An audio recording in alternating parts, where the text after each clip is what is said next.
So let's start with abortion. Kansas voters resoundingly rejected a proposal to change that state's constitution in order to ban abortion or access to abortion.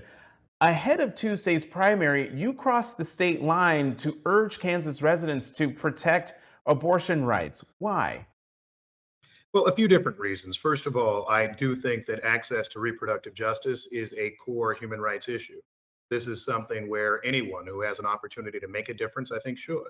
For some people, that's donating money from New York City or Washington. For others of us, we have the chance to go knock doors. And as you saw from the outcome in Kansas, the doors were pretty receptive even when I was there and when many of the volunteers and advocates were there. So that's one key reason. It's an issue that I've known about and cared about for some time, learned that from my mother years ago.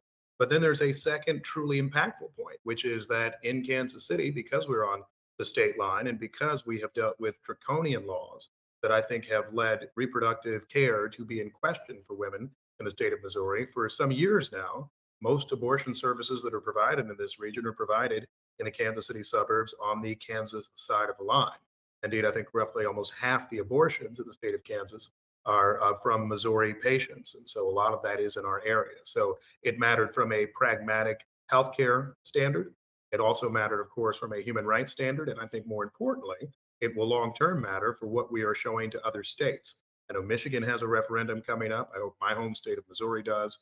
And I think that we will see abortion policy changing in a lot of red and purple states over the months and years ahead because folks are activated. They don't want state control of their bodies and their choices. And I'm proud of Kansans for doing that and was happy to play even a very small role in knocking on some doors to make sure that message was shared.